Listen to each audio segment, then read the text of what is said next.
The moment he clicked save on her dating profile, his hand froze, because the truth he had been avoiding for months rose sharply in his chest like a forgotten ache. And in that quiet office filled with glass walls and humming computers, a single father realized that helping his boss find love was forcing him to confront how lonely his own life had become. He was a man who fixed broken systems for a living and broken mornings for his child at home, a man who had learned to survive on responsibility alone, and now fate had placed him at the edge of a feeling he had buried the day he became both mother and father to his son. Before the story unfolds further, if you believe in kindness, second chances, and quiet acts of love that change lives, please like this video, share it with someone who needs hope, leave a comment, and subscribe to the channel Grandma Dearie so stories like this continue to reach hearts that need them. He had never planned to stay late that evening, but deadlines did not care about dinner schedules or bedtime routines, and his boss trusted only him to help with things she could not ask anyone else. She was successful, admired, and often misunderstood, a woman who carried authority like armor and loneliness like a shadow. When she admitted she wanted to try dating again, she said it with a tired smile that did not quite reach her eyes, and somehow it felt heavier than any business crisis they had faced together. He approached the task with the same care he gave to everything else, choosing words that reflected her warmth behind the power, selecting photos that showed her confidence without hiding her gentleness. Yet as the profile took shape, memories of his own past crept in, of promises broken by grief, of a love lost too early, and of nights spent learning how to braid hair and pack lunches while pretending he did not miss being held. At home, his son waited for him with school drawings taped crookedly on the fridge and questions about when life would feel normal again. He answered those questions with patience and pancakes, with bedtime stories and reassurances he was not always sure he believed himself. Being a single dad had taught him endurance, but it had also taught him how to close doors quietly inside his heart. He told himself that love was a luxury for people with time, not for someone balancing meetings, parent-teacher conferences, and the constant fear of failing the one person who depended on him completely. So when he returned to the office the next day and saw his boss studying the finished profile, something inside him tightened, because he knew he had poured more honesty into her story than he had ever allowed himself. As days passed, messages began to arrive, polite and enthusiastic, but none of them seemed to spark real excitement in her. He noticed how she lingered longer at his desk, how her laughter softened, how the tension in her shoulders eased when he spoke about ordinary things like grocery shopping or bedtime routines. He told himself it was just familiarity, just the relief of being understood without performance.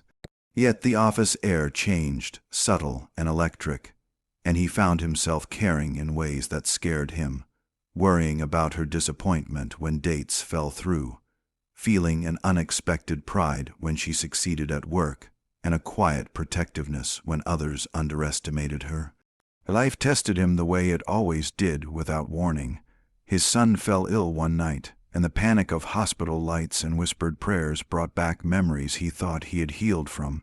The next morning he arrived at work, exhausted and shaken, only to find his boss waiting with concern that went beyond professional courtesy.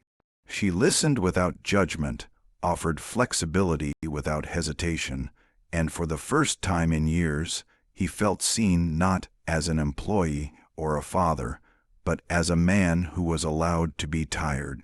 That moment cracked something open, and the distance he had maintained began to crumble under the weight of shared humanity.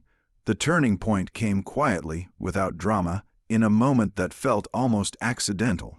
As they reviewed the dating profile one last time, she asked him to explain why the words felt right, why they sounded like someone who truly knew her.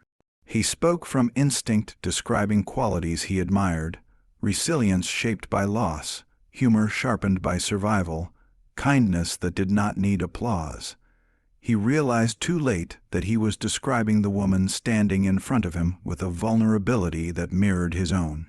And then came the line that changed everything, not spoken as a challenge or a joke, but as a simple, honest question that stripped away pretense and fear, asking why the man who knew her best was helping her search elsewhere.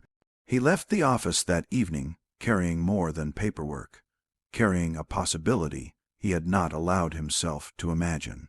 Sleep did not come easily, and when it did, it brought dreams of ordinary happiness, shared meals, laughter echoing through hallways, a child gaining not a replacement, but an addition to love. The morning brought clarity wrapped in fear, because opening his heart meant risking pain not just for himself, but for his son. Yet it also meant showing his child that life did not end with loss, that love could return in unexpected forms. The days that followed were careful and slow, built on trust rather than impulse. They spoke openly about boundaries, about responsibilities, about the fragile balance between work, parenting, and personal happiness. He watched how she treated his son with respect and patience, never forcing a role, allowing affection to grow naturally. In her presence, he felt lighter, not because life was easier, but because he no longer carried it alone. She, too, changed, her authority softened by warmth, her loneliness eased by shared purpose. Just before the ending of this story, please leave a comment sharing whether you believe love can arrive when we least expect it, because your words might inspire someone quietly watching and hoping. In the end, there was no grand declaration, no perfect moment crafted for memory. There was simply a man who chose to step forward instead of hiding, and a woman who allowed herself to be chosen not for her title, but for her heart. Their story did not erase the past or guarantee a flawless future, but it offered something far more powerful, the courage to try again. If this story touched your heart, if it reminded you that second chances are real and kindness still matters, please like, comment, share, and subscribe to Grandma Dearie, because every small act of engagement helps stories like this continue to reach souls who need to believe that love can find them too.